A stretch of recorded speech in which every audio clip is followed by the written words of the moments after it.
Muito bem, boa noite. Que bom que você está aqui nessa sexta-feira. Já estamos praticamente aí no término da nossa semana de oração, que começamos aqui no sábado passado, na parte da manhã. E nós iniciamos também nessa semana uma jornada através da vida de José. E com certeza até aqui em algum momento você certamente se identificou com José.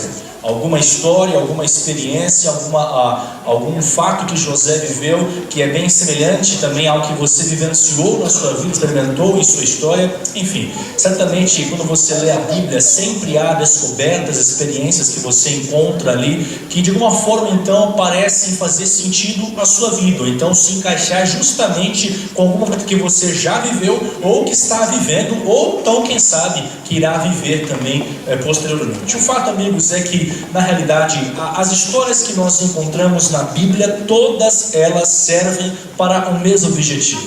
É justamente nos inspirar e nos levar então a entender que assim como aqueles venceram no passado, nós também podemos vencer nos dias de hoje. Ou seja, eu não sou diferente do que foi José. Ou então, eu não preciso ser diferente do que foi José. Eu posso sim ser um José para o meu tempo.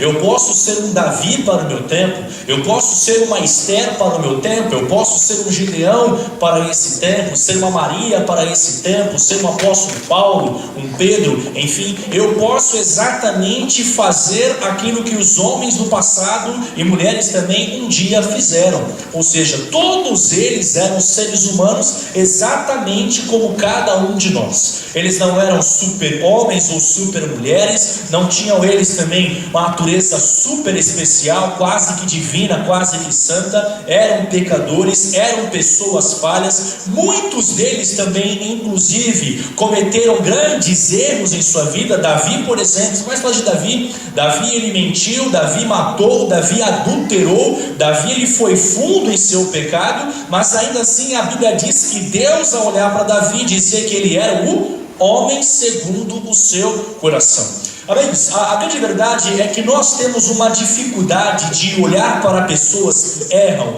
olhar para pessoas que falham e enxergar nelas alguma coisa boa. Na realidade, a nossa primeira atitude é sempre olhar para alguém que cometeu alguma falha, cometeu algum erro, cometeu algum pecado. A nossa posição quase que sempre é de ser juiz sobre esta pessoa, condená-la, julgá-la, acusá-la, enfim, sem conhecer a sua história, sem saber de sua vida, sem saber o porquê também de muitas vezes acontecer então dela ter feito alguma escolha que não foi compatível, talvez quem sabe com a vontade de Deus para a sua vida. É fato que nós erramos, e veja uma coisa, não são somente os outros que erram, nós também erramos. Não são somente os outros que falham, nós também falhamos em nossa vida. Ou seja, eu não posso nunca então olhar para a vida de alguém e julgá-la justamente porque ela comete alguma falha ou algum pecado diferente do meu. E esse de fato sempre foi o grande mal da humanidade,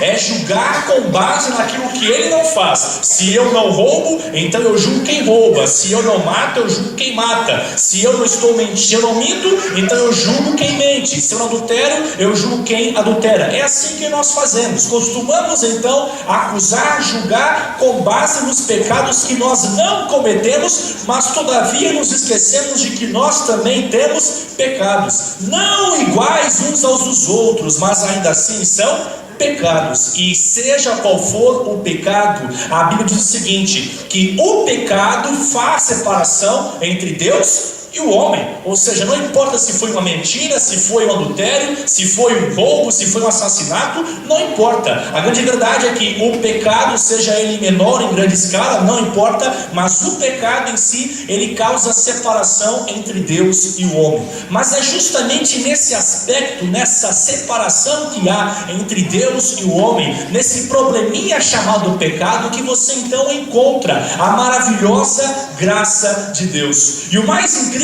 é que todos os homens do passado, personagens do passado, como Davi, por exemplo, que falhou, Abraão também, que um dia falhou, entre outros também da Bíblia, o mais curioso é que todos esses personagens, em algum ponto da sua história, foram também objetos da graça de Deus. Ou seja, Foram pessoas que falharam, pessoas que caíram, pessoas que quebraram o seu pacto, a sua aliança, o seu voto com Deus, pessoas que desceram ao fundo do poço do pecado, como Sansão, por exemplo, que se afastou completamente de Deus. Mas são as mesmas pessoas também que na Bíblia receberam a graça de Cristo para o seu perdão e para a sua salvação. E o mais impressionante é que estes que um dia falharam, mas receberam graça, certamente também um dia estarão no céu com todos aqueles que também viveram nessa vida, caíram, falharam, mas em Cristo então encontraram perdão e misericórdia para continuar e viver uma nova vida ao lado de Jesus. Esta é a nossa esperança,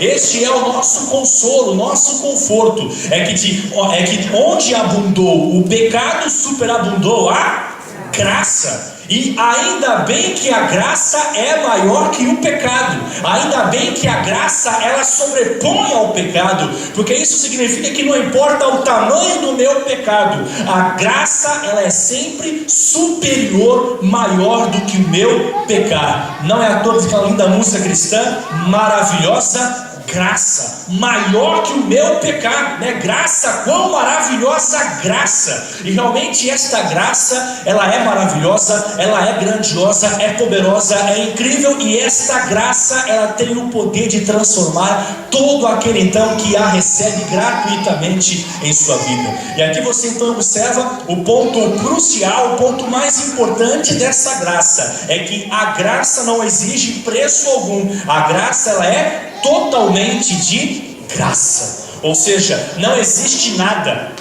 absolutamente nada que eu venha fazer, ou então que eu possa fazer para adquirir essa graça, porque o preço por ela já foi pago. Ou então Cristo já pagou o preço para que eu tivesse a graça em minha vida. Jesus fez de tudo para que eu não precisasse fazer absolutamente nada para receber a salvação que Ele me oferece, receber a graça que Ele gratuitamente me oferece. Ou seja, o meu único papel no pão da salvação é apenas crer. Diz a Bíblia, aquele que crê será salvo. No momento em que eu acredito, em que eu creio e recebo esta graça em minha vida, então eu sou perdoado, então eu sou transformado, então nesse ponto sou também salvo para a eternidade, porque a graça tem o poder de regenerar até mesmo o pior e o mais severo dos pecadores também.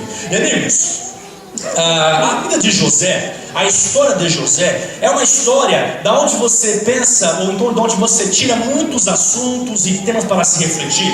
Por exemplo, José, ele é um sonhador, ou seja, eu posso falar de sonhos através da vida de José, posso falar sobre o que significa ser fiel a Deus também através da vida de José. Então há muitos assuntos, temas bíblicos que eu posso falar a partir da história de José na Bíblia. Agora, certamente um dos temas mais centrais da história de José é também o tema da graça, porque José foi alguém que viveu a graça. José foi alguém que experimentou a graça em sua vida. José foi alguém também que foi alcançado e salvo por essa graça. José era pecador também. José não era um homem que não pecava. José era ser humano. E José, por ser ser humano, então, obviamente, ele também tinha suas lutas pessoais, ele tinha suas falhas, ele tinha os seus pecados, mas foi a graça então que foi pouco a pouco transformando a sua vida e o seu caráter, e cada vez mais também tornando-o mais e mais semelhante a Cristo.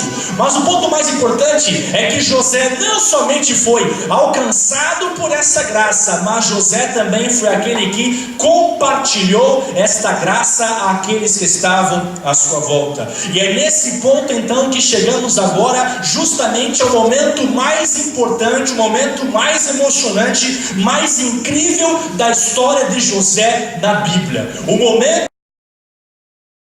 em que José agora vai nos ensinar o que é que significa a graça. Veja, Eu disse aqui ontem a vocês no começo do sermão que José na Bíblia ele é um tipo de Cristo. Por que é que José é um tipo de Cristo? Porque quando você compara José com Cristo, você vê que há muita semelhança na pessoa de José com a pessoa de Cristo. Ou seja, a experiência de José, ela em muito se assemelha à experiência que Cristo também teve em sua vida. Por exemplo, a Bíblia fala que José ele era o filho amado. Na Bíblia também Jesus é o filho amado de Deus, o Pai. José na Bíblia ele recebe uma túnica como um presente, e quando os irmãos então o vendem para o Egito, lembra que a sua túnica foi rasgada. Curiosamente também as vestes de Jesus na cruz também foram rasgadas e repartidas entre os seus malfeitores. Outro ponto importante: José alimentou o Egito quando então ele tornou-se governador daquela terra. Jesus alimentou a multidão através da multiplicação de pães e peixes. José salvou o mundo de sua época. Jesus salvou o mundo de cada geração. Ou então, note que, amigos, há muita semelhança, vamos dizer, há de fato muitas semelhanças entre José e Jesus, de forma então que José é um tipo de Cristo. Mas o ponto mais especial que faz de José alguém semelhante a Cristo é justamente o ponto da graça. Porque assim como Jesus perdoou aqueles que o ofenderam, assim como Jesus então perdoou aqueles que lhe fizeram mal, assim como Jesus concede perdão aos que com ele falham, aos que pecam contra ele, também José em sua história, no momento da sua vida, ele também teve que compartilhar esse mesmo perdão com aqueles que um dia com ele falharam. José também transmitiu graça aos que erraram, assim como Jesus também transmite hoje a nós graça, uma vez que nós também somos errantes, pecadores, que falhamos com ele e com a sua lei. Então veja, por isso então que na Bíblia nós encontramos por várias ocasiões aqui essa comparação, essa semelhança que há entre José e Jesus. Porque como Jesus, José não somente foi alguém fiel, alguém que não falhou com Deus, mas José também foi alguém que entendeu o que é a graça, viveu por esta graça, mas especialmente compartilhou também com outros esta mesma graça. Amém? Eu vou repetir, você fala amém igual gente viva faz agora, tá bom? Igual os crentes fazem, de novo, amém? Amém. Muito bem, agora melhorou. Gênesis capítulo 42. Abra comigo então aí por favor a sua Bíblia. Enquanto você vai abrindo a sua Bíblia em Gênesis 42, assim como nós fizemos todas as noites que nós viemos aqui, falamos sobre a vida de José, sobre o Zé da Bíblia. Olhe para quem está ao seu lado e com convicção, igual os vivos crentes fazem, diga a ele o seguinte: eu sou um Zé. Isso. Muito bem, fala com convicção para ele crer que você realmente é um Zé, alguém que, como José, vive para Deus, vive para Jesus, faz a vontade de Deus aqui nessa vida. Curva sua fronte, feche seus olhos, vamos então falar com o Pai em oração. Senhor, estamos aqui no nosso encontro dessa semana de oração, estamos chegando ao fim dessa semana, e até aqui o Senhor falou a cada um de nós. Porém, mais uma vez, hoje estamos com a Tua palavra aberta e cremos que, como todas as noites, o Senhor novamente vai falar conosco. Queremos ouvi-lo nessa hora. Por isso, Pai, pedimos que nada venha nos atrapalhar ou nos impedir de ouvir a Tua voz. E que nosso coração esteja aberto para receber a Tua palavra nesse momento. E que nós sejamos hoje abençoados por esta mesma palavra. Que para isso aconteça, Pai, que não seja mais então aqui o homem a falar, que o eu simplesmente se cale e esteja oculto atrás da cruz, para que então somente Jesus apareça e mediante o Espírito Santo Ele fale ao nosso coração. Abençoe-nos nesse momento, nos ajude a sermos como José. Em nome de Jesus nós oramos. Amém. Muito bem. Gênesis 42. Começando aqui do verso de número 1 em diante, nós lemos assim na Bíblia: Sabedor Jacó de que havia mantimento no Egito, disse a seus filhos: por que estáis aí a olhar uns para os outros? E ajuntou: tudo tenho ouvido que há cereais no Egito. Descei até lá e comprai-os deles, para que vivamos e não morramos. Então desceram 10 dos irmãos de José para comprar cereal do Egito. A Benjamim, porém, irmão de José, que também por sua vez era filho de Raquel, como José também era, certo? Então, a Benjamim, porém, irmão de José, não enviou Jacó na companhia dos irmãos, porque dizia: para que não lhe suceda acaso algum desastre, assim como houve com seu filho José também. Verso de número 5: entre os que iam para lá foram também os filhos de Israel, porque havia fome na terra de Canaã. Verso 6 agora, atenção nesse verso. José era governador daquela terra. Que terra é essa que o texto aqui diz? A terra do Egito. Muito bem, então José era governador da terra do Egito. Continuando, era ele quem vendia a todos os povos da terra. E os irmãos de José vieram e se prostraram rosto em terra perante ele. Olha a ênfase desse verso. Os irmãos de José vieram e se prostraram com o rosto em terra perante ele. Eu pergunto, quando lá atrás na Bíblia você ouviu ou então leu algo semelhante ao que você leu aqui agora? Quando isso? Gênesis 37, verso 5, que nos diz lá: teve José um sonho. Nesse sonho, o que é que José viu então? Resumindo, mudando a cena, o que José viu em seu sonho foi justamente os seus irmãos, inclusive também toda a sua família, o seu pai também no caso. Então José vê em seu sonho a sua família se curvando com o rosto em terra perante ele. No Antigo Oriente, você apenas se curvar perante alguém se esta pessoa fosse então uma autoridade, ou seja, se ela fosse maior do que você, tivesse então uma posição maior do que a sua, uma função maior do que a sua, alguns status maior do que o seu, então em sinal de respeito, submissão, reconhecimento, você então se prostrava com o rosto em terra perante esta pessoa. Quando os irmãos de José então se aproximam lá do Egito, e lá está José sentado em seu trono, a primeira reação deles qual foi? Prostrar-se com o rosto em terra. Por que é que os irmãos de José fizeram isso? Porque aquele que ali estava, que no caso era José, embora não soubessem eles que era José quem estava ali, aquele então quem ali estava era um governante, ou então era uma autoridade. Aliás, José não era uma autoridade qualquer. José, ele era o primeiro-ministro do Egito. E uma vez que José então era o primeiro-ministro do Egito, e o Egito naquela ocasião era uma superpotência mundial, e o Egito tinha uma posição privilegiada em relação aos demais povos da terra, então consequentemente todos aqueles que viessem ao Egito deveriam então se submeter à autoridade do governante, que no caso era José. Veja, lá no Egito havia dois que mandavam. Um deles era o faraó. O segundo era quem? O segundo era José. Abaixo de faraó havia José. Abaixo de José estava todo o Egito. E acima de José só havia o faraó e mais ninguém. Ou seja, então na verdade, politicamente falando, veja que José é alguém de extrema importância no Egito. Tão importante quanto era também o faraó. A diferença, claro, é que o faraó era o rei daquela terra. José, por sua vez, era apenas um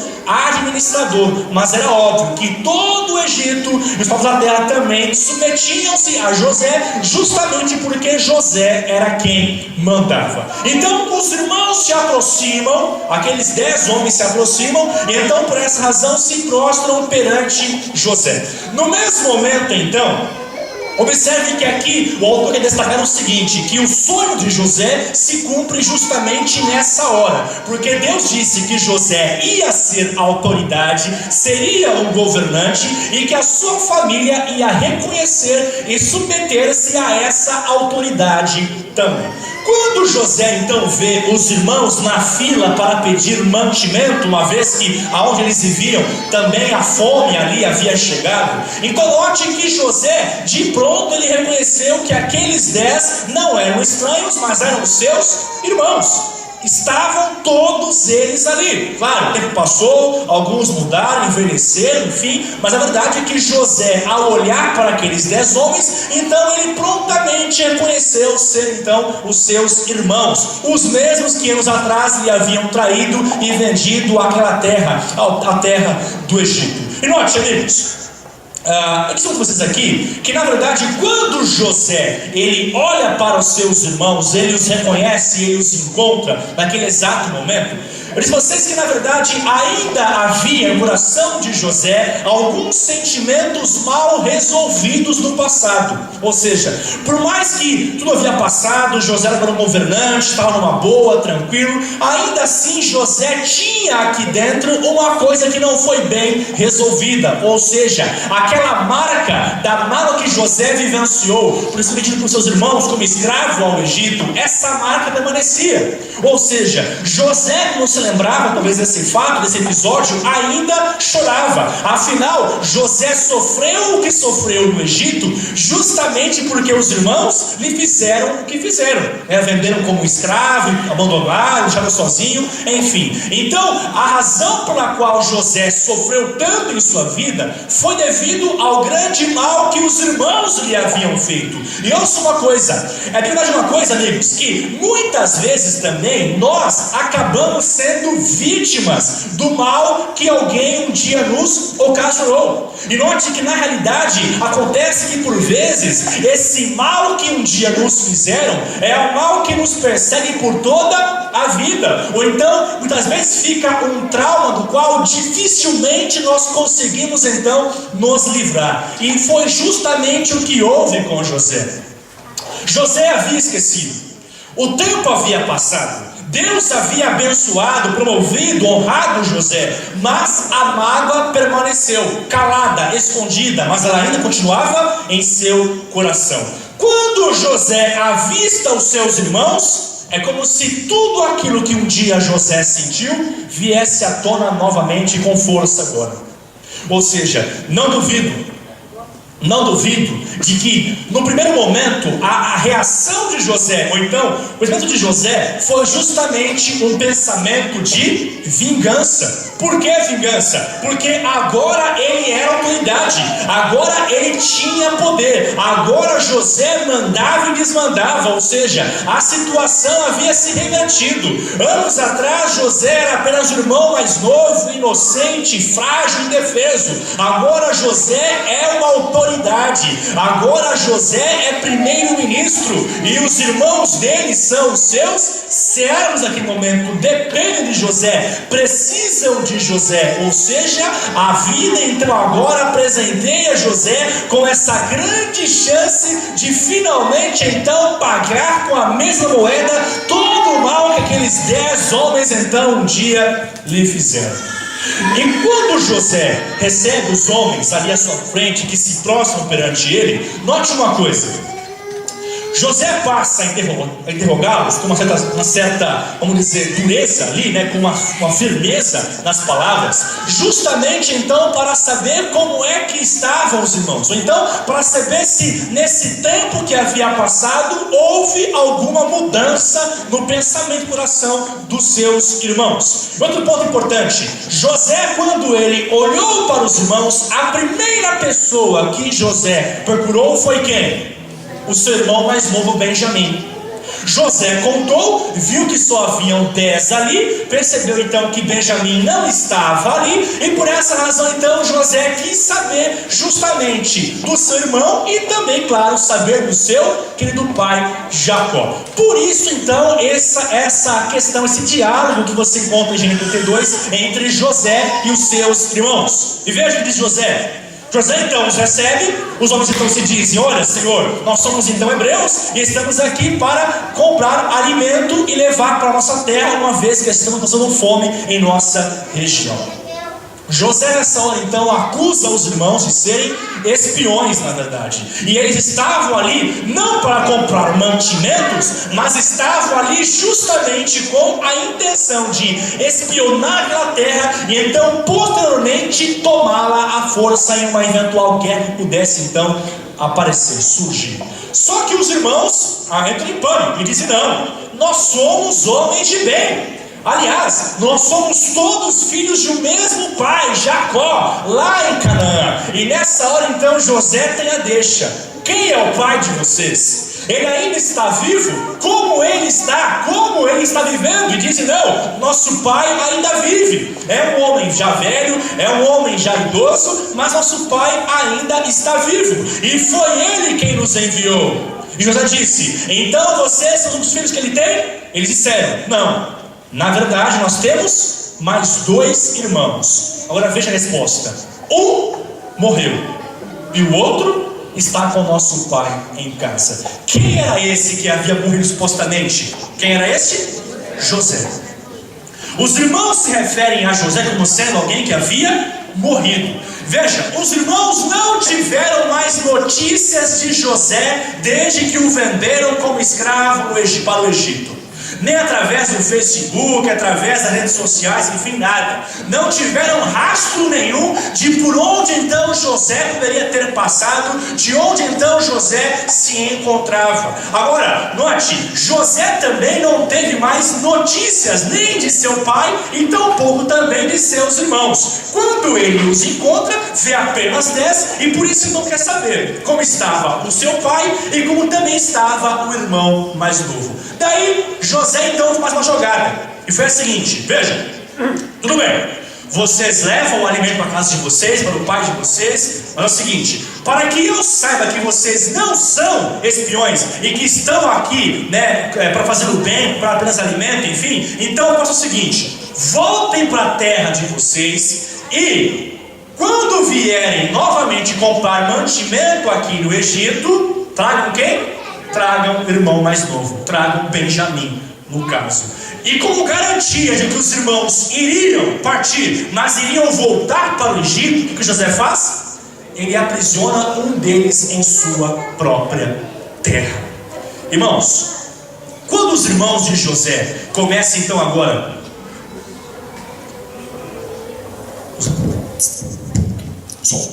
Quando os irmãos de José então agora voltam, aliás, os irmãos de José nesse momento então, eles se dão conta do que é que está acontecendo com eles naquela ocasião, o primeiro sentimento que vem à mente deles qual é?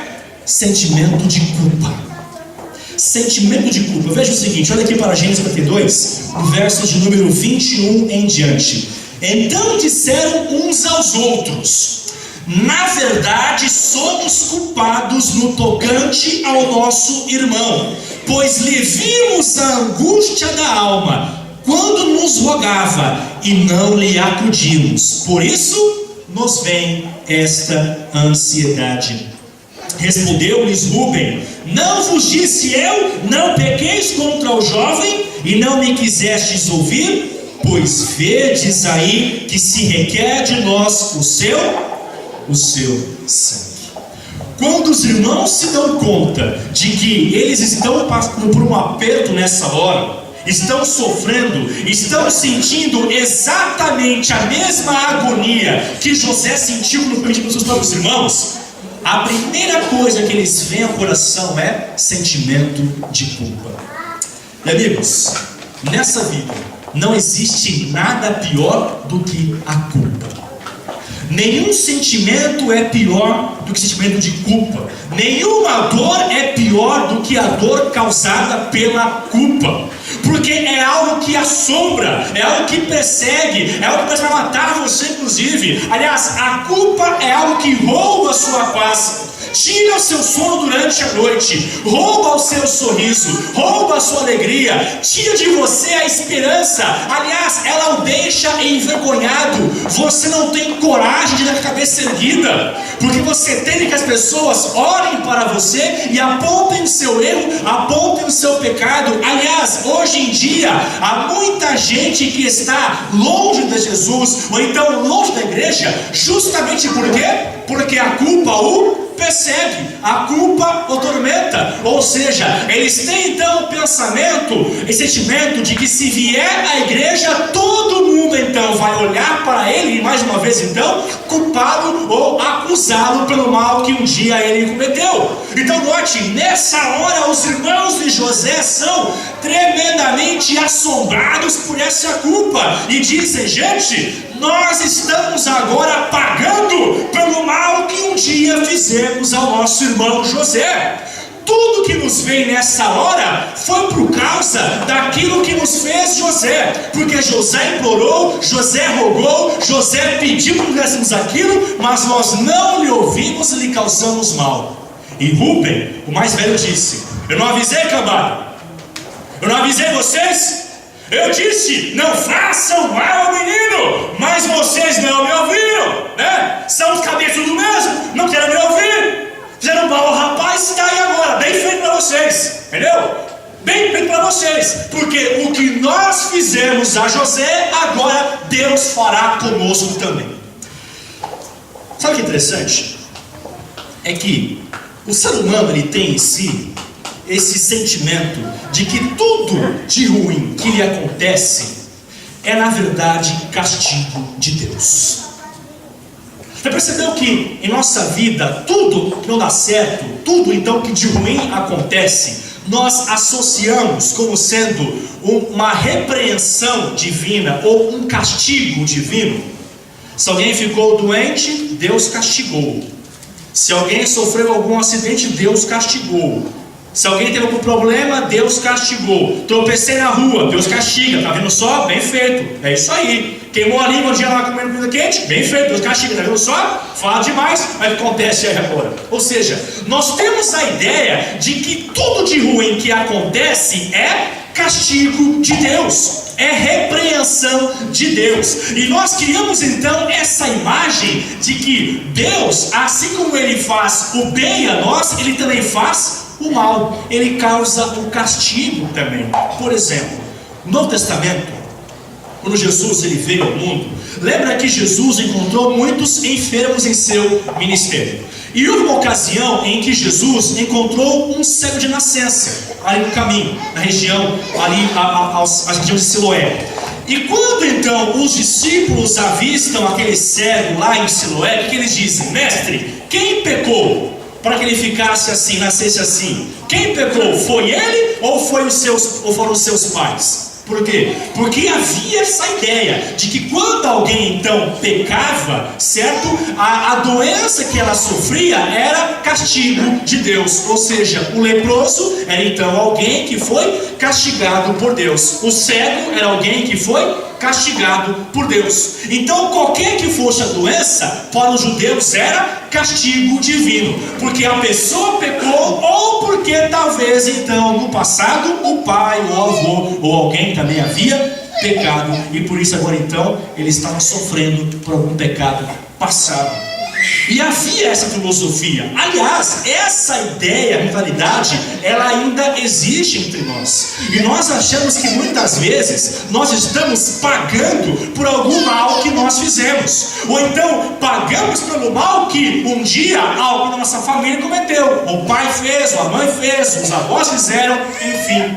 Ou seja, então há essa ideia de que Deus castiga todo aquele que faz o que é errado, aquele que faz o que é mal.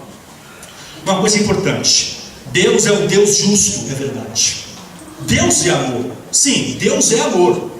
E nós temos que crer e pregar um Deus que é amor. Mas nunca posso me esquecer que o Deus que é amor é também justiça. E o Deus que ama e salva é também na Bíblia o Deus que julga e executa. Porque assim como Deus salvou Raabe em Jericó, Deus também destruiu a população de Jericó. Assim como Deus perdoou Nínive em uma ocasião, Deus em outra ocasião também destruiu Nínive, a mesma Nínive. Ou seja, o Deus que salva é também o Deus que executa o seu juízo. Mas uma coisa é certa: Deus nunca executa juízo sem antes oferecer uma nova oportunidade, uma nova chance, sem oferecer a sua graça. Antes de executar juízo, Deus oferece salvação. É por isso então que Deus enviou Jonas a Nínive. Jonas, vá e pregue contra aquela cidade. porque em 40 dias eu vou destruí-la. Mas quando Nínive então se arrependeu e se voltou ao Senhor, o que ele fez? Ele perdoou Nínive e não trouxe juízo sobre aquela cidade. Então note uma coisa, é fato que no passado Deus destruiu nações, destruiu pessoas, destruiu povos. Só que antes que Deus assim procedesse, lembra que Deus também procurou salvar. Também foi assim com os judeus. Amigos, por longos e longos séculos Deus tentou salvar o povo judeu. Aliás, quando Jesus veio ao mundo, essa é mais uma tentativa de Deus de redimir o povo judeu. Mas a sua grande esperança, eles o prenderam, o traíram e o crucificaram. Negaram aquele que poderia lhes salvar. E quando não houve mais o que ser feito, o que Deus fez então? Deus trouxe juízo sobre a cidade de Jerusalém, sobre o povo judeu em especial. Porque Deus é amor, mas Deus também é justiça. E na Bíblia o pecado não pode ficar impune. Diz a Bíblia, no livro de Gálatas capítulo 6: aquilo que o homem plantar, isso também ele ceifará. Ou seja, não se iluda. Não se iluda. Se você está semeando o mal, você vai colher a consequência do seu mal. Ninguém nessa vida planta tomate e colhe batata. Quem plantou tomate vai colher tomate. Quem plantou batata vai colher batata. Ou seja, se eu plantei o mal, se eu plantei o pecado, eu vou colher, consequentemente, as consequências do meu pecado, do mal que eu fiz. Então note, veja uma coisa, Deus não pode deixar o pecado impune. Mas isso não faz de Deus uma pessoa cruel e severa. Pelo contrário. Porque antes de Deus trazer juízo e execução final, Deus ele traz primeiramente perdão, salvação e misericórdia. O povo de Israel no deserto, quantas e quantas vezes Deus pretendeu destruir o povo, mas antes que assim ele fizesse, o que ele fez? Ofereceu perdão e misericórdia àquele povo que havia falhado. Amigo, Deus é um Deus de graça, Deus é um Deus que salva, Deus é um Deus que perdoa. Mas o Deus que perdoa não pode permitir que o pecado fique impune por muito tempo. Mas uma coisa é certa, Deus não castiga a todo tempo e por qualquer coisa. Não é assim que funciona. É fato que sim, existe o castigo e a ira divina, mas ela é contra o pecado. E o curioso é o seguinte: a ira de Deus, a sua ira, o seu juízo, nunca é contra a pessoa. Paulo diz que Deus está irado, mas não é contra pessoas, é contra o pecado. A sua ira é contra o pecado, o seu juízo é contra o pecado e nunca contra o pecador. Porque para com o pecador, Deus oferece graça, Deus oferece perdão, Deus oferece salvação.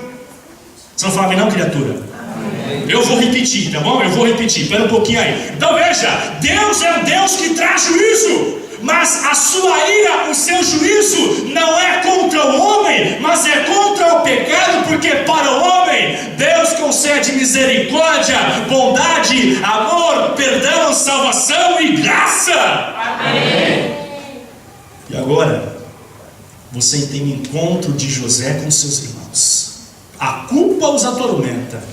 Vão para casa desesperados. Como explicar para o pai deles que eles têm que voltar para o Egito para resgatar o que ficou, Simeão, e ainda tem que levar Benjamim, que Jacó nunca ia liberar para que fossem com eles. Gente, imagina a dor de cabeça que foi para aqueles 9 rapazes voltar para casa. E a culpa, tá vendo só? É culpa sua. Não, culpa minha não, é você também. Não, peraí, foram vocês 2. Não, fomos nós 3, foram os 4, fomos nós 10. Todos erramos. Não tem mais culpado ou menos culpado. Todos erraram. E chego em casa, vou falar com Jacó, o idoso Jacó, homem de idade avançada, pressão alta, cheio de dores.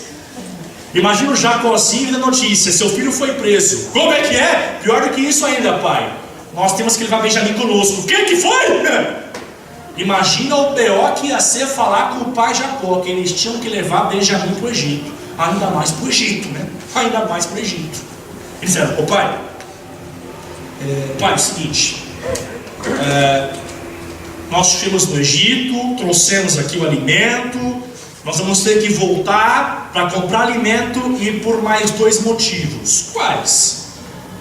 Um é para trazer Simeão de volta. Eu disse: como é que é? Cadê meu filho Simeão? Mas pai, fica tranquilo, porque na verdade o rapaz lá vai liberar o Simeão, mas aí vem o segundo motivo de voltar para o Egito. Qual que é?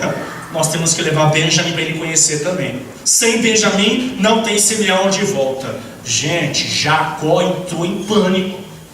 Jacó disse: mas nem pensar, então fica o Simeão lá, mas Benjamim não vai. Benjamim não vai, Benjamim fica, não vai mais nem cavaca, não, nem pensar, Benjamim vai ficar. E aí Rúben, o mais velho, disse: pai, façamos um trato. Seguinte, eu levo o menino e ele fica sob minha custódia, minha responsabilidade. Eu lhe prometo, se algum mal acontecer ao rapaz, o senhor pode tomar um dos meus filhos e fazer com eles o que o senhor bem entender, o que o senhor quiser. O meu filho pelo nosso irmão, seu filho Benjamim.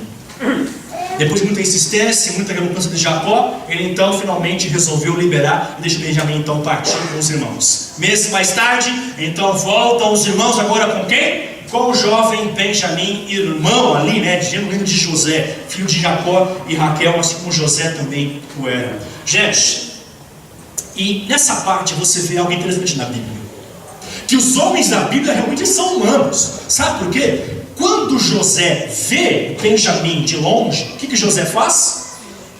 José chora. José não se aguenta e José começa a chorar. E na verdade, em seu diálogo com seus irmãos, quando Benjamim chegou, por várias vezes, José teve que se retirar, correndo para quê? Para chorar. Porque ele não suportou ali as emoções de estar com seus irmãos que lhe fizeram mal e estar vendo ali agora a profecia de Deus se cumprir em sua vida, e mais do que isso, ver o seu irmão mais novo ali, vivo, saudável, bonito, enfim. José chora. José mostra que José é humano, que ele tem sentimentos, que ainda há aqui dentro coisas que não foram resolvidas. José mostra que realmente naquele momento não havia mais governante, não havia mais primeiro-ministro, ali estava o José em carne e osso, ali estava o humano José. E é curioso, porque para nós, pessoas valentes não choram, não é? Pessoas de autoridade não choram, pessoas importantes parecem nunca não chorar nunca. É incrível. Pessoas que têm autoridade nunca choram. Por exemplo, alguma vez você viu a Dilma chorar, por exemplo? Não chora, né? Sofre impeachment, um monte de coisa, a mulher não chora. Está ali, né? Falando besteira, mas está ali e não chora. Homens, aliás, pessoas que têm oposição parecem não chorar. Quando criança, eu achava que meu pai não chorava, porque eu nunca vi meu pai chorar. Eu dizia: meu pai é cada macho mesmo. Meu pai não chora. Mas a primeira vez que vi meu pai chorar foi quando o pai dele, meu avô no caso, faleceu. E nesse dia meu pai chorou e chorou muito. E aí eu entendi que não tem essa de homem não chora, de que pessoas fortes não choram. Todos choram. Porque chorar faz parte da vida humana desde que o pecado entrou nesse mundo. Quando Adão e Eva pecaram e entenderam o seu pecado, Adão e Eva choraram. Quando Deus viu o homem em pecado, Deus também chorou pelo homem. Deus no dilúvio, Ele chorou pela humanidade. E de lá para cá então, essa é a história do homem. Aliás, note uma coisa: a nossa vida, ela é marcada por lágrimas. Sabe por quê? Pelo seguinte: primeiro, nós nascemos como? Chorando. Quando você nasce chorando. Você cresce e vive a sua vida, e há situações boas ou ruins que também te fazem chorar. Nós choramos. Coisas boas que acontecem, coisas ruins principalmente, nós choramos. E quando você morre, óbvio, você não chora, porque morto não chora, né? Não deveria chorar pelo menos. Mas você não chora, mas faz os outros chorarem por você. Nós nascemos chorando, vivemos chorando e morremos fazendo as pessoas chorarem. Chorar faz parte da vida humana. Chorar mostra que você não é de ferro, não é de aço, você é de carne e osso. E há ocasiões que não adianta, há ocasiões que você não aguenta, há ocasiões que você explode. Aliás, certamente, com certeza, há alguém aqui essa noite que essa semana chorou. Há uma situação ruim em sua vida particular, e isso lhe fez chorar. Talvez hoje mesmo nesse dia, alguém aqui nessa igreja hoje chorou também. Porque chorar faz parte da nossa natureza humana. E José chorou naquele momento porque José sentiu a dor de lembrar que um dia foi traído, abandonado, vendido como escravo, e que um dia ele perdeu o contato, o vínculo com o irmão mais novo. José não viu Benjamim crescer. José não viu Benjamim ser desbravador, ser investido em classes. José não viu seu irmão Benjamim que está na igreja. José não viu Benjamim passar no vestibular. José não viu Benjamim estar na faculdade. José não viu Benjamim apresentar a família, a primeira namoradinha dele.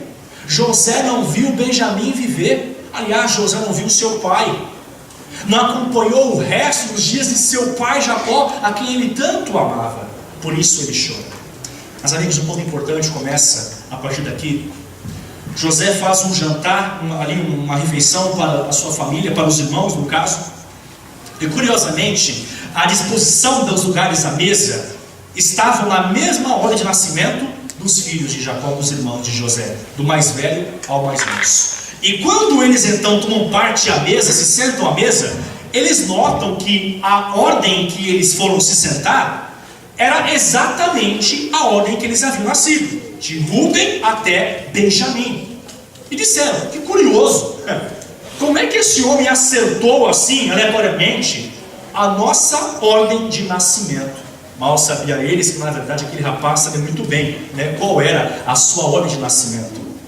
Amigos, conversa vai, conversa vem, José entra e sai chorando, vai sair para chorar, volta, se recompõe, chora de novo, sai correndo, esse drama total. Mas os irmãos vão embora. José os dispensa. E os irmãos voltam para sua casa. Antes que eles saíssem, José ele tem uma estratégia mirabolante para mais uma vez cutucar os que um dia lhe fizeram mal. José pegou suas taças caras que haviam ali em sua casa e coloca uma delas aonde? Em um dos sacos. Por sinal, curiosamente, colocaram no saco de Benjamim. Os irmãos partiram em direção à sua terra, felizes porque agora os 11 iam voltar para casa como Rúben prometeu ao seu pai. Mas o problema é no meio do caminho. De repente, gente do céu, a polícia rodoviária do Egito baixa no meio da rodovia Raposo Tavares ali em direção a Canaã. Quando ele chega ali na parte dos rapazes, né, com aquele barulho todo, o águia sobrevoando aquela região, né? E desce alguém gritando: uma cabeça aí, rapaz! Costa aí! E ele sem entender nada. Gente do céu, o que tá vendo aqui, gente? Vamos lá, boa cabeça, vamos pro alto aí, vamos avistar, vamos geral. E abrem saco por saco dos irmãos de José. Quando chegam no último de Benjamim, que eles encontram, a taça ali até reluzindo, né? Parece que dizia assim: conta-me, né? Ache-me, me ache aqui nesse saco de mantimentos. Resultado: cidadão, você está preso. Fica quietinho, não fala nada, mão para trás, entra no camburão agora, chama teu advogado nesse momento, porque você vai pra cadeia, brother. Levam Benjamim para o Egito. Os irmãos entram em pânico. Justamente o Benjamim foi preso. Sabe o que acontece? A história começa a se repetir. O mesmo mal que José sofreu, Benjamim começa a sofrer. Só que dessa vez, qual é o problema? O problema é que lá atrás, a diferença na verdade, é que lá atrás, os irmãos não sentiram nada. Tinham ódio de José, mas agora eles sentem. E por que eles sentem? Porque eles viram a dor do pai quando recebeu notícia de que perdeu José. Imagina Jacó saber que mais um filho se foi. Jacó ia morrer. Jacó não ia aguentar. Nessa hora, cada um deles então se oferece: não, por favor, leva eu. Não, leva ele não, leva eu também. Não, leva os 10 então junto. Todo mundo pra cadeia, mas um só não fica. Ele volta na verdade, e o resto fica. Mas pelo amor de Deus, homem, deixa esse rapaz voltar pra casa agora. O pai vai morrer. Sabe o que acontece? José começa a estranhar a ação dos irmãos, porque talvez, quem sabe, ali há 20, 30 anos atrás, não foi o que eles fizeram. Eles prontamente venderam José sem se importar com o mal que eles estavam sofrendo. Mas agora os irmãos estão sentidos. José percebe que os irmãos parecem estar arrependidos pelo mal que um dia haviam feito. Os irmãos estão sentindo o peso da culpa em sua consciência. Os irmãos de José parecem ter mudado de vida, e isso causa estranheza em José. Como eles mudaram? Por que diferença? Por que comigo venderam e Benjamim? Eles estão querendo colocar-se no lugar dele. Sabe o que acontece? Gente, José perde o controle. José não segura mais a emoção. José sai da cachola. José perde a estribeira. E José começa a gritar. Começa a chorar e gritar alto. E manda todo mundo embora de sua casa. Só ficam ele e os seus 11 irmãos. Os 11, sem entender nada, diziam ao outro: o que esse louco vai fazer, cara? Gritando igual um doido aí. O que esse cara vai fazer? Ele vai nos matar agora. Amigos, como eu disse, essa é a parte mais emocionante da história. José tira toda aquela roupa de governante, se desfaz toda aquela aparência de um governador egípcio, e José se apresenta como ele realmente é. José se revela. E José então olha para todos os seus irmãos e diz: eu tenho algo a lhes dizer que vai chocá-los, mas eu vou dizer. Sabem quem sou eu? Estão reconhecendo esta face, essa fisionomia, estes olhos, esta expressão facial, estão reconhecendo? E eles olham meio assim, meio torto, né, e dizem: não é muito estranho não, camarada. Eu já vi algum lugar da nossa vida. E então José diz: sabe quem eu sou? Pois bem, eu sou José. E eu creio que nessa hora, quando José disse: eu sou José, fez até eco, né? Eu sou José, Zé. E gente, os irmãos na mesma hora entraram em pânico. Quando José disse: eu sou José, eu sou o Zé, eles se olharam um ao outro. Você ouviu o que eu ouvi? E beleza, eu estou sonhando. É isso mesmo que a gente ouviu? É isso mesmo. E eles olharam, né? Tocaram, apertaram. Como é que é? E ele repete: eu sou José, o irmão de vocês. Na mesma hora não ficou um em pé. Os 11 mais uma vez caem agora em prantos. Sabe por quê? Porque na mesma hora, o que eles lembraram? O sonho de José. Quando José havia dito que eles iam se curvar, e que eles disseram: nunca faremos isso. E o venderam como escravo por essa razão.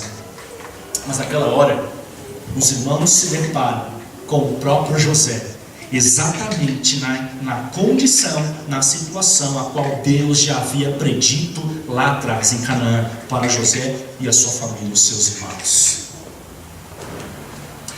Sabe como o salmista diz lá em Salmo 37?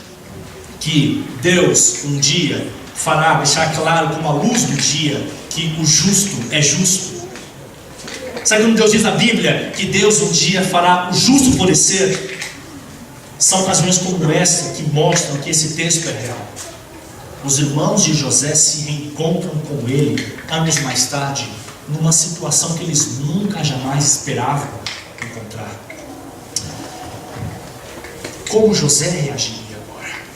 Curiosamente, os irmãos esperam juízo, Os irmãos esperam vingança, os irmãos esperam a pior atitude possível. Lembra quando Adão e Eva pecaram? Lembra quando Adão e Eva falharam com Deus? Lembra quando Adão e Eva então desobedeceram a lei de Deus?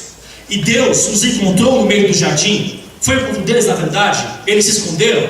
Qual foi o sentimento de Adão e Eva? Além de culpa, qual foi? Medo. Sentimento de medo. Por quê? Porque se lembraram que Deus havia dito: se comerem, certamente vão morrer. E imaginavam que Deus veio ao jardim justamente para trazer a morte. E Adão disse: tivemos medo e por isso nos escondemos. E Deus perguntou: como assim medo? Vocês não sabem o que é medo, porque não existia medo até então. Como assim vergonha? Como assim medo? Como assim estão nus? Quem vos disse isso? E Adão revela: Senhor, sabe aquela árvore lá? Aquela árvore que não podia comer? Pois é, foi dela mesmo. Comemos e aqui estamos. O que mais me surpreende é que Deus, ao falar com Adão e Eva, Deus pronuncia o juízo sobre a terra, juízo sobre Eva, juízo sobre Adão. Mas no momento em que Adão e Eva esperam a morte, sabe o que eles recebem? Adão e Eva recebem vida. Adão e Eva recebem graça sem merecer. Deixa eu te dizer uma coisa: a graça nunca foi para quem merece, pois quem merece não precisa da graça. A graça é para os que erram, a graça é para os que pecam, a graça é para os que não merecem, a graça é para os piores que existem. Será que eu estou falando alguém que está no erro, está em pecado, está em falta, está em falha com Deus? Deixa eu te dizer uma coisa: a graça é para você. O perdão de Cristo é para você. Não é para os bons, não é para os justos, não é para os sãos. Jesus disse: eu não vim para os justos, eu vim para os perdidos. Eu vim buscar e salvar aquele que estava perdido. Ou seja, não são os justos, não são os santos, não são os bons que precisam de Deus, mas são os pecadores, os miseráveis, os culpados, os amedrontados, os injustos, os errantes. São estes então a quem Jesus veio buscar. Aliás, são estes também que são objetos do amor e da graça desse Deus. Não são os que acertam, são os que erram, como eu e você. Nós é quem somos então o centro da atenção, do alcance da sua graça, porque nós somos pecadores, mas Jesus veio buscar e salvar aquele que estava perdido. Amém. E naquele momento José entende uma coisa: eu não sou Deus. Ele diz aos irmãos: porque eu lhes faria mal? Porque é que eu iria lhes fazer mal? Eu não sou Deus. Eu não sou Deus. Aliás, eu sou uma coisa: o mal que eles me fizeram, Deus o tornou em bem. Olhem para mim, para onde eu estou, a minha situação, o que eu estou fazendo. Deus reverteu o mal em bem na minha vida, de forma que o mundo foi salvo através da minha influência. Vocês não sabiam, mas Deus usou para a situação para me fazer o grande bem e para salvar o mundo. Não é à toa que disse Paulo: todas as coisas contribuem para o bem daqueles que amam a Deus. Amém. E amigo, ouça uma coisa: não importa o mal que um dia lhe fizeram, não importa o mal que um dia lhe causaram, o que importa é que Deus é especialista em transformar, em reverter o mal em bem, a maldição em bênção, a tristeza, a dor, a agonia, a lágrima em alegria, em esperança, em regozijo, em vitória. Deus transforma a perdição em salvação. É isso que Ele faz. O mal que me fizeram, Deus usou para o bem ainda maior. O mal que me causaram, Deus transformou em uma bênção em minha vida. E disse José: louvado seja Deus pelo mal que eu sofri, porque se eu sofri, foi bom, valeu a pena, porque hoje estou aqui salvando vocês, o nosso Pai, e toda essa terra, e todo esse mundo também. Mas o mais impressionante é graça para os amedrontados. Assim como Jesus ofereceu graça a Adão e Eva quando pecaram, José oferece graça aos irmãos que haviam falhado. Esqueçam o passado, esqueçam o mal que aconteceu. Vamos começar. Eu perdoo. Aliás, vão lá, voltem, tragam meu pai a essa terra, diga que estou vivo e que eu lhe aguardo ansiosamente aqui em minha casa para um jantar todo especial. José prepara o seu jatinho particular, o seu piloto, coloca então ali os irmãos em seu jatinho, depois do presidente Prudente. O aeroporto então parte, aliás, o aeroporto não, o avião, né? O aeroporto ficou, mas o avião parte em direção a Canaã e busca Jacó, e vem a notícia: o senhor é Jacó? Chega lá um oficial egípcio: o senhor é Jacó? Sim, sou eu mesmo. O que aconteceu? Jacó, vem com a gente, tem alguém querendo encontrá-lo. Quem? Em algumas horas o senhor vai saber. Quando o avião pousa sobre as terras do Egito, no setor de desembarque, a primeira pessoa que está ali com a plaquinha escrita Jacó é José. E quando Jacó desce, desembarca e olha e vê aquele rapaz com a plaquinha com o seu nome, Jacó olha mais a fundo e Jacó vê quem é? É José, o seu filho. E que momento emocionante, maravilhoso é o reencontro de Jacó e José.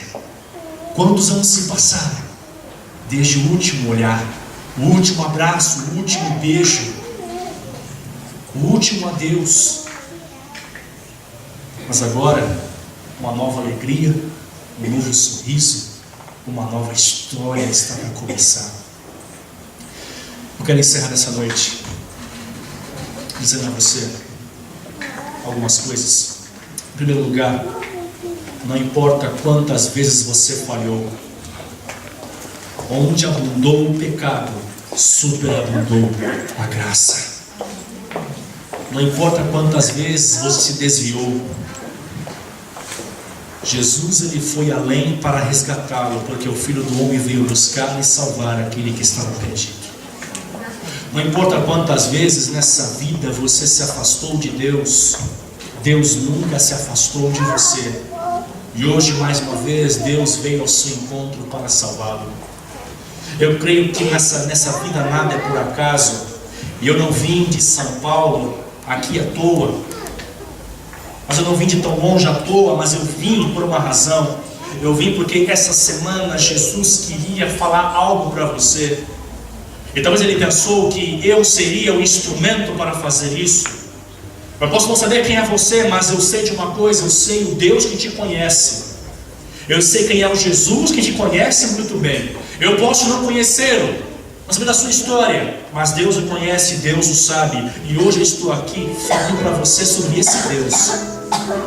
Eu não vim aqui falar de mim mesmo. Aliás, eu não vim falar de José. José é só um pretexto. José é só uma ilustração, porque eu vim aqui essa semana falar de Deus, falar de um Jesus, falar de um Deus que salva, um Deus que perdoa, um Deus que alcança, um Deus que transforma. Eu não vim aqui contar histórias de um jovem vendido como escravo ao Egito. Eu vim aqui contar histórias de um Deus que transformou o escravo em governante, um Deus que através do escravo concedeu perdão aos que haviam falhado, um Deus que ainda hoje continua vivo, fazendo os mesmos milagres do passado. Eu não vim aqui falar histórias da Bíblia apenas. Eu vim aqui falar do Deus da Bíblia, o autor da Bíblia, o autor da história, o Deus de José, o Deus de cada um de nós, o Deus que nesse momento está ansiosamente esperando pela sua volta. Jacó por anos esperou José voltar e José nunca voltou. E talvez eu estou falando aqui a algum pai que já há alguns anos também está esperando o filho voltar para a igreja, voltar para Jesus, voltar para casa. Você não sabe para onde ele anda, ou até sabe, isso me machuca, isso o magoa, mas você está orando, você clama dia e noite para o Senhor, para que traga seu filho de volta. Nos anos em que José esteve longe, não houve um dia sequer em que Jacó deixou de acreditar que José ainda estivesse vivo, e que José ainda ia voltar com vida para casa, e que ele iria reencontrar encontrar José. Ei, pai, deixa eu te dizer uma coisa em nome de Jesus: o seu filho vai voltar um dia. O seu filho vai voltar. Eu não sou profeta nem filho de profeta, mas ouço uma coisa em nome de Jesus: o seu filho vai voltar. O seu menino vai voltar, a sua criança vai voltar, aquele que o mundo um dia levou vai voltar para casa.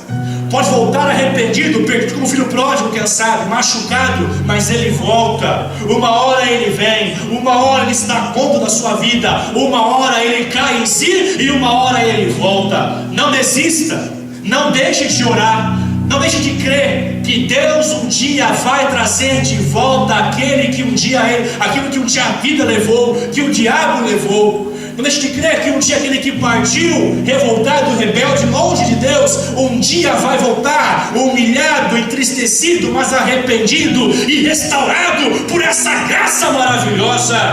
Ele vai voltar. Continue crendo. Ei, amigão, você sofreu mal de alguém um dia? Fique tranquilo, a justiça é de Deus. A vingança não é sua, ela pertence a Deus. Deus um dia fará o justo florescer como a luz do dia, mas Deus fará com que os ímpios sequem e murcham e morram como a relva. Deus um dia retribuirá a cada um segundo as suas obras. Mas hoje o que Deus quer não é juízo. Hoje o que Deus quer não é destruição. Hoje o que Deus quer com você é salvação. Hoje o que Deus quer com você é perdão, é transformação, é graça, é misericórdia, é mais uma chance. Hoje o que Deus oferece é aquilo que o mundo não vai oferecer, é aquilo que pessoas são capazes de oferecer, é aquilo que só Jesus é capaz de dar, porque foi Ele que morreu na cruz por você para nos salvar.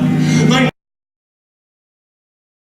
importam os seus erros, não, querido. Não importa as suas faltas, não importam os seus pecados. Pastor, eu errei muito. Pastor, eu falhei muito. Eu caí, eu fui longe, blasfemei, eu pequei, eu errei, eu me distanciei, eu magoei, decepcionei, fui longe de Deus. Não importa. Jesus ainda te ama. Ei, queridão, olha para mim aqui.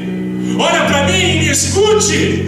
Ouça o que eu vou lhe dizer. Jesus ainda te ama. Jesus ainda espera você voltar. Jesus ainda espera encontrá-lo um dia. Jesus ainda espera abraçá-lo. Jesus ainda quer salvá-lo. Jesus ainda o ama. E Jesus hoje está aqui para salvar você. Não fuja mais. Pare de correr. Pare de fugir. Pare de se esconder. Esquece a culpa, esquece a dor, esquece a vergonha, esquece o medo, esquece tudo que o atrapalha. Venha para Jesus, volte para Jesus, deixe nesse momento Jesus transformar a sua história e dar um novo rumo, um novo começo, uma nova vida. Não importa qual é a sua história, o mal que lhe fizeram, a dor que lhe causaram, os traumas que lhe ficaram. O que importa é que Jesus pode reconsertar a sua vida, reconstruir os cacos da sua vida. Jesus pode hoje devolver a paz, a esperança, a alegria, o sorriso que um dia o pecado roubou, que um dia a vida levou, ou que alguém lhe tirou.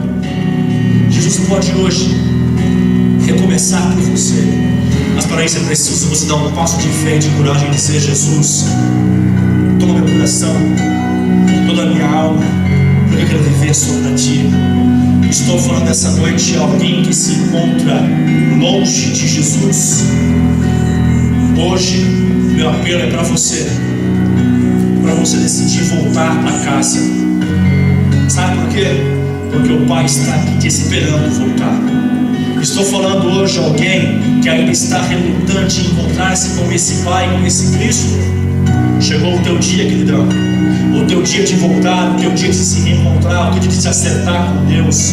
Chegou o teu dia de experimentar a graça que só Deus pode oferecer. Pastor, eu errei, mas é para você mesmo.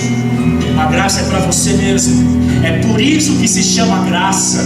Porque se não fosse graça, se não fosse de graça, não seria graça.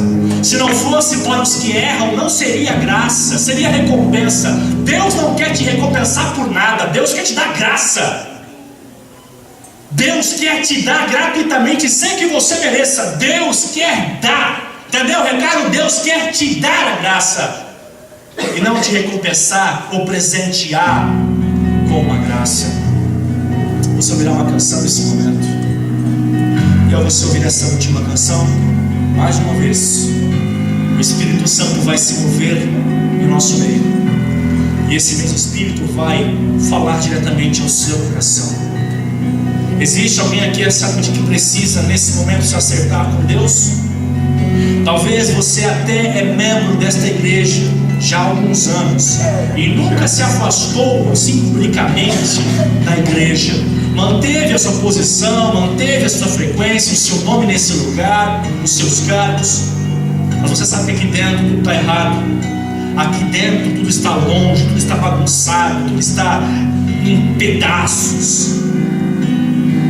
Esse é o momento de você reconstruir a sua vida, a sua história, de você recomeçar, se dar uma nova chance, permitir-se mais uma vez ser alcançado por essa graça. Meu apelo hoje não é geral, meu apelo hoje é só para quem reconhece: eu preciso de Jesus na minha vida.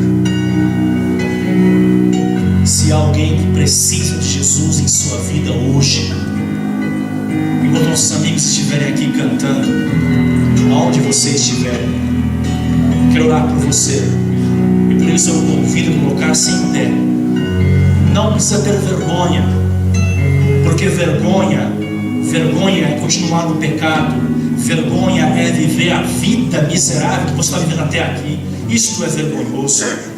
Não é vergonha vir para Jesus: pastor, mas a vida que eu estou, sim, como você está, com todos os seus pecados e suas falhas, como você está agora. Vem para Jesus nesse momento, porque Jesus está esperando por você. Há alguém que precisa de Jesus? Coloque-se em pé. Deixe o Espírito ir até você, deixe o Espírito alcançar você, deixe o Espírito salvar você nessa hora. Não perca a oportunidade que Jesus te oferece hoje, de através desta graça ser diferente, começar uma nova história.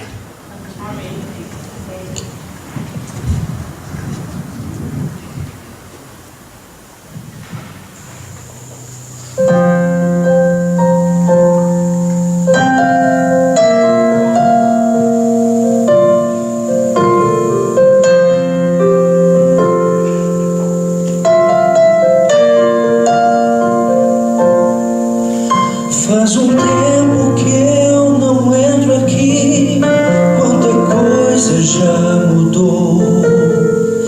Vejo rostos diferentes e vejo gente que ficou na memória os momentos bons que por aqui vivi. Fecho os olhos, mas não lembro quando foi que eu saí.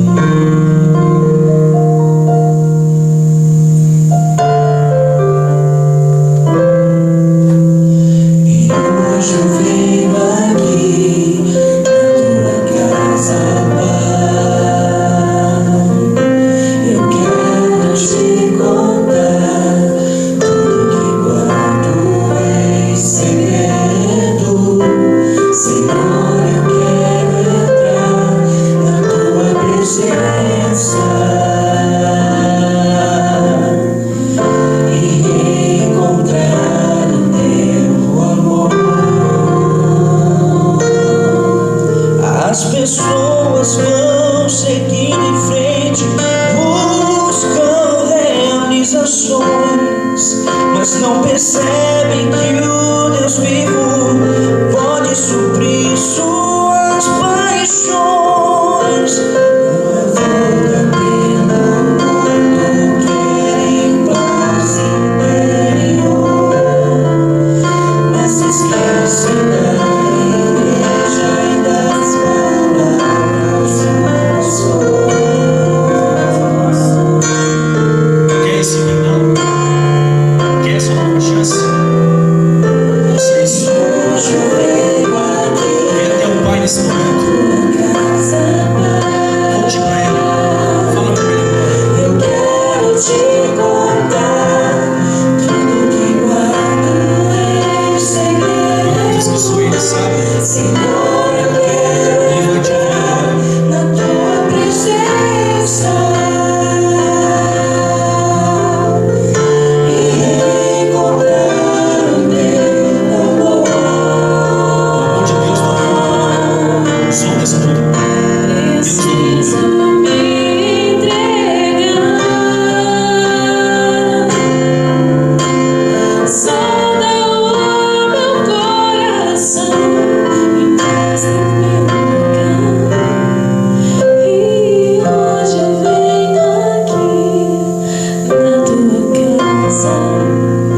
ter saído, a porta está aberta, pode voltar, Ele está esperando você.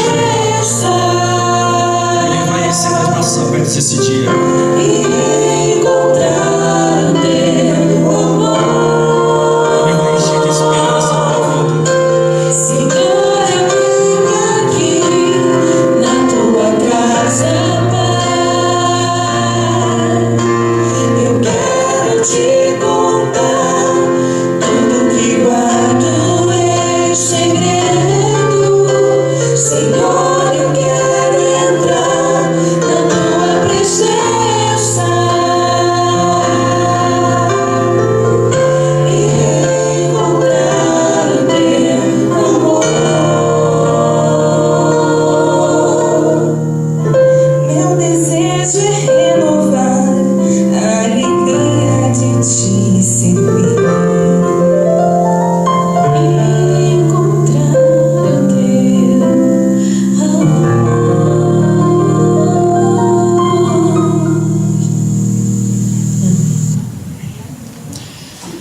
Pai, estamos na Tua presença,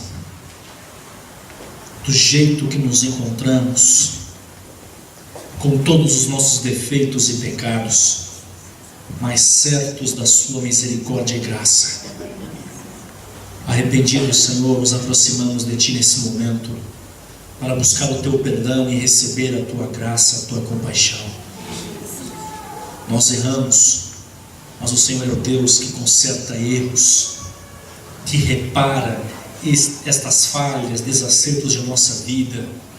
A Tua graça é maior que o nosso pecado.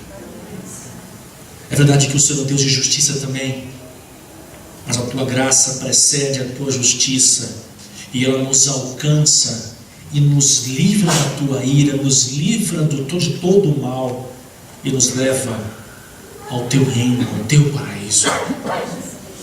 Obrigado por nos amar tanto e por não desistir de nós mesmos quando nós desistimos de Ti. Nos ajude a voltar, Senhor, porque por nós mesmos somos incapazes. Nos ajude a nos firmarmos, porque sozinhos não iremos conseguir nunca. Nos ajude a ser como José, que oferta graça aos que precisam, mesmo aos que erram, mesmo aos que nos causam mal. Que ofereçamos o Teu perdão, assim como nós um dia fomos também perdoados. Nos leve em segurança agora para os nossos lares, e amanhã no nosso encerramento nos traga de volta para mais um encontro, em nome de Jesus. Amém. Deus te abençoe e até amanhã.